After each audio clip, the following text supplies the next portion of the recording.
예루살렘 성벽과 성문이 재건되고 있는 것을 우리들에게 보여주고 있습니다. 1장과 2장을 보면 느헤미야가 홀로 그 먼 바벨론의 지역에서 예루살렘까지 이동을 하게 되고, 또 그 앞에 막중한 무거운 예루살렘 성벽과 성전을 재건하는 그러한 힘들고 또 어려운, 또 외로운 싸움이 앞에 있는 것 같습니다. 그러나 오늘 3장 말씀으로 들어가면 반전이 있습니다. 하나님의 사람들은 외롭지만 외롭지 않습니다. 이게 하나님의 역설의 은혜입니다. 사명을 받을 때는 외로워요. 마치 혼자 받은 것 같고 이 막중한 일을 감당해야 된다고 하는 책무에 의해서 홀로 있는 것 같은 그러한 어떠한 영적인 상태에 들어갈 수 있습니다. 그러나 사랑하는 성도 여러분, 하나님의 사람들은 외롭지만 외롭지 않습니다. 이거 꼭 기억하셔야 됩니다. 여러분 어떤 일을 할 때, 사명을 감당할 때 완전히 혼자 있는 것 같은 그러한 시간들, 그러한 상태가 놓여 있을 것입니다. 그때마다 여러분 스스로에게 계속해서 위로해 주십시오. 하나님의 사람은 외롭지만 외롭지 않다. 느헤미야가 오늘 말씀에 보면 혼자 일하지 않습니다. 혼자 예루살렘 성벽을 재건하지도 않고요. 환경과 상황과 대적들이 있습니다. 다시 말하면 느헤미야의 상황은 만만치 않은 것이지요. 그가 예루살렘 성벽을 재건하고 성문을 회복하기 위한 그 상황은 녹록하지 않습니다. 그러나 이 모든 상황들을 그럼에도 불구하고 혼자 짊어지고 혼자 이겨나가면서도 그러나 외롭지 않습니다. 이거를 이해하는 사람, 이것을 경험한 사람이 바로 사역자고 사명자고 하나님의 사람입니다. 먼저 우리가 배워야 될 것은 첫 번째로 하나님의 사람은 하나님께서 철저히 외롭게 하십니다. 홀로 있게 하십니다. 사명은 사실은 외로운 겁니다. 아무도 이해하지 못하는 거고 누구도 도와주지 못하는 그런 사명자의 길을 갈 수밖에 없습니다. 여러분, 예수님께서도 제자들에게 뭐라고 말씀했습니까? 나를 따라올 때는 자기를 부인하고 자기 십자가를 지고 따르라는 거예요. 이 말씀은 무슨 말씀이냐면 자기 십자가는 다른 사람이 대신 짊어질 수가 없다는 것입니다. 아무리 아끼는 자식이라도 친구라도 부부라도 자기 십자가는 자기가 지고 가는 것처럼 자기의 사명이 있는 것입니다. 그래서 반드시 하나님께서는 사명자들은 홀로 있는 시간을 꼭 통과하게 만듭니다. 광야의 시간, 하나님과의 대면하는 시간을 가지게 합니다. 세 가지를 하나님께서 외로움과 홀로 있는 시간을 가지는데, 첫 번째로는 물리적으로 혼자 있는 외로운 시간을 하나님께서 허락하십니다. 여러분, 모세를 보세요. 모세가 몇 년 동안 물리적 시간 속에 홀로 있었습니까? 4년이 아닙니다. 자그만치 40년입니다. 생각해 보세요. 애굽의 왕자였던 신분을 그가 부인하고 내려놓고 이스라엘 민족을 해방시키자고 일어났던 그 혈기 있었던 모세가 실패하고 광야에 쫓김받아 나갔을 때는 아마 몇 년 동안에는 기회를 노릴 수도 있었고 혹시라도 하나님께서 자기를 쓰실 거라는 일만의 기대가 있었을 것입니다. 그런데요, 1년이 지나고 5년이 지나고 10년이 지납니다. 여러분, 모세도 사람입니다. 아마 어느 순간에 모세도 이 물리적인 홀로 있는 시간에 그만 지쳤을 겁니다. 외로웠을 것입니다. 그래서 그가 십보라와 결혼하고 낳은 아들의 이름을 뭐라고 지었습니까? 게르솜이라고 지었어요. 게르솜. 게르솜이란 말이 무슨 말입니까? 하나님께서 나를 잊으셨다 하는 말이에요. 마치 잊어버린 듯한, 하나님께서 자기를 잊어버린 것 같은 그러한 물리적인 시간 속으로 들어가는 것입니다. 왜요? 거기서 하나님을 만나고 그가 완전히 새로운 사람으로 변화되고 거듭날 수가 있기 때문에 그렇습니다. 사랑하는 성도 여러분, 사명이 엄중하고 귀할수록 물리적인 시간이 긴다고 하는 것을 여러분 꼭 기억하십시오. 목사님, 다른 집사님은, 다른 성도님은 금방 나오던데요? 금방 하나님께서 또 붙잡아 주신대요? 예, 그분은 그분의 사정이 있겠죠. 하나님께서 인도하심 있는 줄 압니다. 그러나 여러분 그렇게 생각하십시오. 내가 왜 이렇게 길게 고통스럽게 홀로 있는 시간을 하나님께서 허락하시는가? 그거는 여러분의 사명이 그만큼 막중하다는 거예요. 두 번째로는 하나님께서 정신적으로 홀로 있는 외로운 시간을 허락하십니다. 이건 무슨 말이냐면 함께 하고 있는데 혼자 있는 것 같은 느낌이 있어요. 예를 들면 다윗입니다. 다윗이요, 사울 왕에 쫓겨서 13년 동안 이제 광야에 나가서 홀로 있는 시간을 보내는데, 말씀에 보면, 사무엘상에 보면은 혼자 도망 다닌 것이 아니라 아둘람 공동체에 함께 속해서 그들을 데리고 광야에서 홀로 있습니다. 400명과 있거든요. 40명이 아니고 400명 정도가 언제나 다윗과 함께 이동하면서 움직였습니다. 그런데요, 군중 속의 고독이란 말이 있습니다. 다윗의 심정을 아무도 이해하지 못하는 거예요. 그 예가 뭐냐면, 사울왕에게 쫓겨서 2번이나 사울왕을 죽일 수 있는 기회가 있었거든요. 그래서 아브넬이 이렇게 말합니다. 이거는 하나님께서 주신 기회입니다. 왕이시여, 고개만 끄덕해 주십시오. 그러면 제가 뒤에 가서 그냥 한 번만 때리면 사울왕을 제가 죽일 수 있습니다. 여러분, 다윗이 얼마나 고개를 끄덕거리고 싶겠어요. 눈 한 번만 깜빡하면 되는데. 근데 왜 다윗이 외롭냐면은, 아브넬을 비롯한 아둘람에 있는 다윗을 제외한 사람들은 사울왕에 대한 분노가 있었습니다. 억울함이 있었습니다. 그래서 사울왕을 죽일 수 있는 기회만 있으면은 언제든지 죽일 수 있는 그런 상태였어요. 그런데요, 다윗만은 아이러니하게 사울 왕에게 쫓기면서도 사울을 미워하지 않아야 되는 정신적인, 심리적인 내면의 외로움이 있었다는 거예요. 여러분 그걸 이해하세요? 미워 죽겠어요. 근데 미워만 안 되는 거예요. 그게 사명자입니다. 이게 믿는 사람입니다. 세상 사람들은 미워 죽겠으면 미워하면 돼요. 그게 정당한 겁니다. 복수를 할 수도, 거기까지는 아니더라도 우리가 정말 따끔하게 뭔가 할 수 있는 그러한 상권이 있잖아요. 근데 사명자는, 이제 느헤미야도 계속 보면 아시겠지만 산발락과 도비앗과 이런 사람들이 정말 고통스럽게 합니다. 뒤에서 험담하고요, 비난하고요, 결국에는 이제 막 위협하고요. 그때요, 느헤미야도 이 사람들을 대적하거나 미워하거나 결정적으로 그들을 물리칠 수 있는 기회가 있었음에도 그렇게 하지 않습니다. 세 번째로는 하나님께서는 사명자들을 영적으로 홀로 있는 외로운 시간을 허락하십니다. 자, 물리적인 시간이 있고요, 그다음에 내면적인 성품을 다듬는 시간이 있고요, 또 하나는 영적인 외로움이 있습니다. 이건 이제 대표적으로 엘리야죠. 엘리야가 어떤 분입니까? 능력의 선지자죠. 능력의 선지자. 하늘에서 비를 내리고요, 하늘에서 불을 내리는. 그래서 예수님께서 변화산에 올라갔을 때 구약의 대표적인 인물, 율법과 계명의 대표인 모세, 그리고 선지자로서 능력이 있는 그러한 대표로서의 엘리야.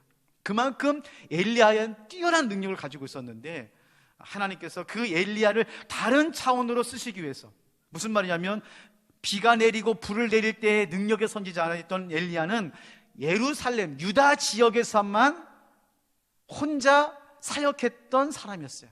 그런데 하나님은 더 큰 그림을 가지고 있었어요. 뭐냐면은 이 엘리야를 통해서 이방에 있는 아람과 또 모압에 있는 지역까지 하나님의 일을 하시기 위해서 엘리야를 이세벨이라고 하는 여왕의 말을 통해서 영적인 외로움으로 코너로 봅니다. 노뎀 나무 그늘 아래 갑니다. 거기서 영적인 공감 속에서 하나님, 나만 남았습니다. 여러분, 사역자에게는 반드시 이런 외침이 있어야 됩니다. 하나님, 나만 남았습니다.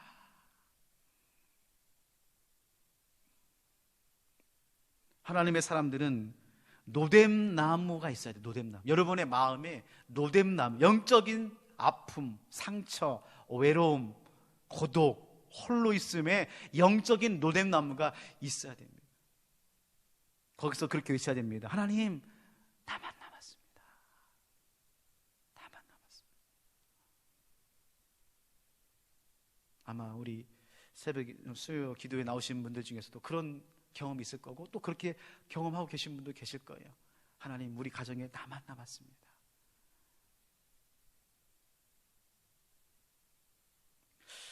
크게 두 번째로 오늘 말씀해 보면, 외로움을 통해서 하나님은 함께하는 법을 또 가르쳐 줍니다. 자, 이게 참 하나님의 의미인데요. 왜 하나님께서 그러면 이런 외로움으로, 홀로 있는 시간으로 모시느냐? 그거는 철저하게 외로움을 경험한 사람이, 통과한 사람만이 함께하는 법을 알 수 있기 때문에 그러는 거예요. 홀로와 함께는 정극단에 있는 것 같지만 사실 하나입니다. 극과 극은 통한다는 말 있잖아요. 그것처럼 홀로 있어 본 사람만이 함께 있을 수 있는 거예요. 이 신비를 여러분이 알란가 모르겠어요. 하나님 앞에서 철저히 홀로 있어 본 사람, 혼자 있어 본 사람, 외로움을 통과해 본 사람만이 하나님께서 붙여준 사람들을 어떻게 합니까? 더불어서 함께 일할 수 있는 사람이 되는 것입니다. 하나님의 계획은 우리를 혼자 있게 하는 데 계획이 있는 게 아니에요. 우리를 홀로 있게 하는 것이 목적이 아닙니다. 홀로 있음으로써 우리는 비로소 다른 사람의 눈물과 아픔과 상처를 볼 수 있는 거예요. 여러분, 혼자 일하는 것은 오히려 위험할 수 있습니다. 교회 일이든 세상 일이든 여러분 홀로 일하면 안 됩니다. 여러분이 아무리 능력이 있어서 그 일을 다 할 수 있어도 어떻게 됩니까? 사람을 세워야 됩니다. 함께 일하는 사람이 지도자입니다. 그래서 홀로 있는 사람들은 특징이 있습니다. 사람을 잘 다스리고 세우는 은혜를 아는 사람들. 그래서요, 이분들하고 참 이렇게 같이 사역을 해보면은, 죄송합니다, 좀 표현이 굉장히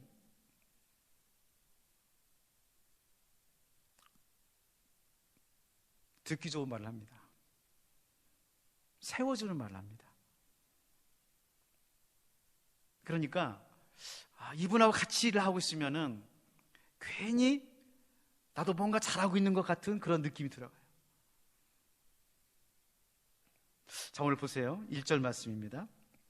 1절 말씀에 보니까 이렇게 시작합니다. 그때에, 여러분, 그때가 무슨 때입니까? 우리가 읽진 않았지만은 19절 20절 말씀입니다. 2장 19절 20절 말씀에 보면 산발락과 도비아와 게셈이 느헤미야를 업신여기고 비웃고 모함하고 험담하면서 느헤미야가 예루살렘 성벽을 재건하기도 앞서서 큰 위기를 당합니다. 그때에 여러분, 하나님께서 대제사장 엘리야십을 준비합니다. 대제사장 엘리야십이 그의 형제 제사장들과 함께 일어나, 자, 함께 일어나, 동그라미 쳐주세요. 함께 일어나 양문을 건축하여 성별하고 문짝을 달고 또 성벽을 건축하여 한메야 망대에서부터 하나넬 망대까지 성별하였고. 여러분, 하나님의 사람이 일어나니까 또 다른 하나님의 사람이 함께 일어나는 것입니다. 그러니까 먼저 일어난 사람은 외롭습니다. 먼저 일을 시작한 사람은 외로워요. 먼저 시작한 사람은 외로워요. 먼저 껴있는 사람은 외롭습니다. 그러나 먼저 껴있는 사람이 서 있으면 오늘 1절 말씀처럼 그 사람과 함께 일어날 수 있는 사람을 붙여줍니다. 이게 하나님의 원리입니다. 다시요. 하나님께서 하나님의 사람을 세우면, 하나님께서 그 깨어있는 사람, 사명자가 일어서면 그 사람을 붙여주셔서, 그 사람에게 붙여주셔서 함께 일할 수 있도록 하나님께서 은혜를 주십니다. 자, 여기서 첫 번째 질문이 됩니다. 여러분은 사람을 떨어뜨린 사람입니까? 사람이 붙는 사람입니까? 우리 교회는 사람을 떨어뜨리는 교회입니까? 사람을 붙이는 교회입니까? 여러분, 이 밤 여러분 질문해 보세요. 아니 내일 모레 고난주간을 여러분 묵상하면서 여러분 질문해 보세요. 나는 하나님께서 붙여준 사람을 떨어뜨린 사람이냐, 아니면 하나님께 붙여드린 사람이냐? 우리 평화교회는 하나님께서 이 원은 삼성에 있는 사람들을 붙여줄 때 우리 평화교회는 떨어뜨리는 교회냐, 아니면 하나님께 붙여드리는 교회냐? 대단히 중요합니다. 똑같이 일하는데, 똑같이 수고하는데 어떤 사람은, 어떤 교회는 떨어뜨립니다. 떨어뜨려요. 겨우 붙었는데 떨어뜨려요. 그런데 어떤 사람, 어떤 교회는 떨어져 있는 사람도 붙입니다.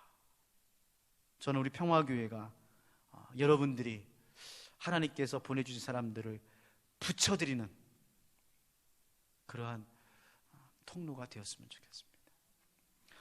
하나님께 붙여드리는 사람, 느헤미야 같은 사람들이 특징이 있는데요, 하나는 따뜻한 열정이 있는 사람입니다. 따뜻한 열정이 있어요. 이 사람을 붙이는 사람은 열정만 있는 것이 아니라 거기에 따뜻한 열정이 있어요. 무슨 말이냐면 열심히 일한다고 해서 사람이 붙는 게 아니거든요.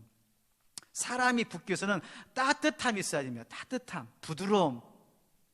여러분 몇 년 전에 서점에서 가장 많이 팔렸던 에세이 책 중에 언어의 온도라는 책이 있습니다. 아주 조그만 속죄차인데 100만 권이 팔렸어요. 대단한 책입니다. 근데 그 책은요, 제목이 거의 반절이에요.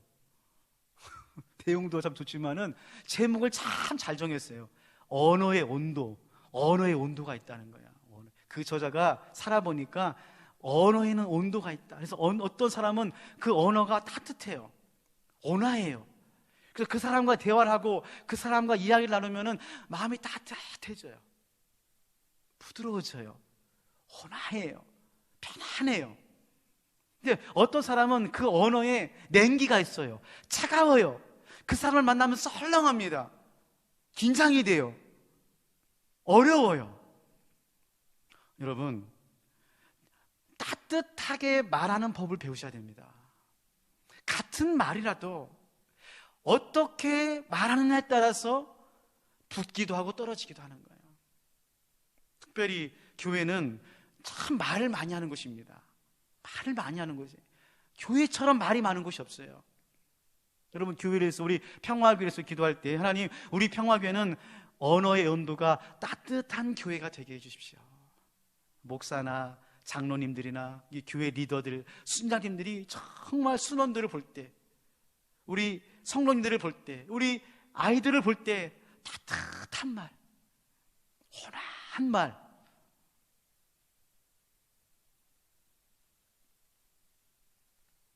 두 번째로는 사람을 붙이는 사람은 겸손한 태도가 있는 사람입니다. 성품이 좋습니다.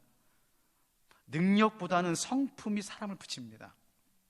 여러분, 능력 있는 사람에게 붙고 싶으세요? 성품이 좋은 사람에 붙고 싶으세요? 둘 다죠. 둘 다 능력도 있고 성품도 좋은. 사실 그게 안 되더라고요. 이런 말 있잖아요. 꼭 이쁘면 얼굴값 한다고. 이게 참 사람이라고 하는 것이 능력이 있고 실력이 있고 뭔가 갖춰져 있으면은 살짝 교만합니다. 살짝 교만해요. 근데 또 능력이 없고 실력이 없고 조금 부족하면은 사람은 참 좋은데 쓸 데가 없어요. 이게 두 가지를 갖추는 것이 참 어렵긴 어렵습니다. 그러나 성경에 보면 하나님은요, 먼저 성품을 다듬으신 다음에 능력을 주시더라고요. 무슨 말이냐면 능력이 있고 성품이 조금 안 좋으면 능력을 빼앗아 가십니다. 바울이 그랬어요. 바울은요, 능력이 정말 좋은 사람이었어요. 가말리엘의 문화상이었습니다. 로마의 심의권을 가지고 있었어요. 3개국을 했었어요. 그런데요, 하나님께서 이 바울을 사용하시기 위해서 어떻게 했습니까? 능력을 뺏어갑니다. 능력을. 그리고 자그마치 13년 동안 사도 바울의 성품을 다듬습니다. 사실 그래도 바뀌진 않더라고요. 나중에 바나바하고 또 대판 싸워가지고 또 헤어지는데, 여하튼 여러분, 성품이 참 귀합니다. 성품이 귀해요. 우리 예수님의 성품은 겸손하고 온유하다, 그렇게 말했어요. 겸손하고 온유하다. 그러면 어떻게 하는 것이 성품이 좋은가? 시간이 다 가서 한 가지 말씀드리고 말씀을 마치겠습니다. 이 겸손이라고 할 때 우리가 배우는 것이 뭐가 있냐면, 겸손이 뭐냐? 자기를 낮추는 거다. 자기를 낮추는 것이다. 성품이 좋은 사람 첫 번째는 자기를 낮추는 사람, 자기 주제 파악을 알고 자기를 늘 낮추면서 살아가는 사람입니다. 두 번째로는 다른 사람을 높이는 사람입니다. 높이는 사람, 높여주는 사람입니다. 여기까지 되는데요, 한 단계 더 들어가야 됩니다. 그게 뭐냐면은 사역의 열매를 양보해주는 사람입니다. 여기까지 가야 돼요. 자기가 다 했어요. 제가 봐도 그분이 다 했어요. 그 사역을, 그 일을 정말 밤을 새워가면서 눈물 흘려가면서 기도하면서 다 했어요. 근데요, 뭐라고 말합니까? 어떻게 합니까? 함께 했다고 그러는 거예요. 내가 했다고 주장하지 않아요.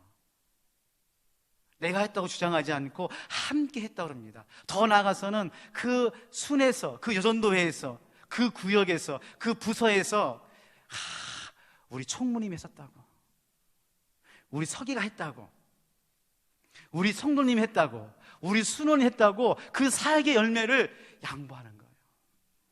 여기까지 가야 돼요. 여기까지 가는 사람이 정말 적습니다. 사람은 이게 참 안 돼요. 이게 자기가 한 것을 알아주길 원하거든요. 자기가, 그 사실은 섭섭한 병이 걸리는 이유가 뭡니까? 안아주니까, 목사가 안 안아주니까, 장로님들이 안아주니까 섭섭하잖아요, 사실은. 근데 참 성경은 참 지독히도 무서운 책입니다. 이게 참 예수님을 따라가는 것이 이렇게 어려워요. 십자가를 짊어지면서 자기를 부인하면서 따라가는 것이 이렇게 어렵습니다. 밤을 새워가면서 눈물 흘려가면서 헌신해서 다 했어요. 사역 열매가 너무나 아름답고 영광스러워요. 그때 여러분 어떻게 하셔야 돼요? 다른 사람에게 양보하셔야 돼요. 그런데 다른 분들은 하나님께 영광을 돌리시더라고요. 하나님께는 영광을 돌리시는데 그 다음에는 나를 좀 알아주셔야 되는데, 그것이 뭐 크게 잘못됐다, 그것은 아닙니다. 오늘 말씀을 보면서 우리가 느헤미야의 모습 속에서 그렇구나, 사람이 붙는 사람, 또 예수님께 사람을 붙여드리는 사람은 이러한 따뜻한 온기가 있고 따뜻한 열정이 있고, 그리고 정말 온유하고 겸손해서 정말 그 사역의 열매를, 이제 나중에 보시겠지만 느헤미야가 예루살렘 성벽을 재건하고 하나님께 영광스럽게 예배를 드리고 난 다음에, 오늘 또 나오지만은 그 수많은 이름들을 다 기록합니다. 오늘 또 이 어려운 이름들 하시느라고 힘들었을 텐데 수많은 이름들, 오늘 집에 가셔가지고 느헤미야 한번 좀 읽어보세요. 정말 낯선 이름들이 꼼꼼하게 느헤미야가 다 기록합니다. 누가 뭘 했고, 누가 이걸 했고, 누가 저걸 했고. 왜요? 자기가 했다는 게 아니에요. 내가 예루살렘 성벽을 재건했다고 느헤미야가 말하지 않습니다. 근데요, 죄송합니다, 말이 너무 길어져가지고, 그렇게 해도요 사람들이 다 압니다. 내가 안 했다고, 하나님의 은혜라고, 하나님이 하셨다고, 우리 집사님이 하셨다고 다 양보해도 사람들은요 다 알아요. 다 알아요. 마음속으로 다 존경합니다. 다 존경해. 그리고 결정적인 순간에, 정말 중요한 순간에 다 않습니다. 그게 참 아름다운 또 교회더라고요. 오늘 이 저녁에 오늘과 하나님 앞에서 정말 이러한 모습으로 여러분께서 느헤미야 같은 하나님의 사명을 잘 감당하는 귀한 인생 되시기를 주님의 이름으로 축원합니다. 하나님 아버지, 오늘 예루살렘 성벽이 재건되고 있습니다. 느헤미야가 1장 2장에서는 참 외롭게 홀로 예루살렘에 왔고, 그 막중한 임무 앞에서 산발락과 도비야와 게셈이 위협하고 비웃고 업신여길 때 하나님께서 엘리야십을 함께 세워 예루살렘 성벽을 재건하고 있습니다. 아버지 하나님, 때로는 우리도 이 길을 가다 보면 외롭습니다. 어렵습니다. 수많은 공격 속에서 나 혼자 있는 것 같습니다. 하나님, 그때가 바로 하나님께서 우리를 만지시고 우리와 함께하는 시간인 줄로 믿습니다. 이 긴 시간을 믿음으로 아름답게 잘 통과하셔서 함께 더불어서 무너진 성벽을 재건하는 우리 귀한 성도님들 되게 하여 주시옵소서. 간절히 바라기는 우리 평화교회가 하나님께서 보내주신 사람들을 교회에 붙이고 예수님께 붙이고 하나님께 붙여드리는 따뜻한 교회 될 수 있도록 하나님 도와주시고 인도하여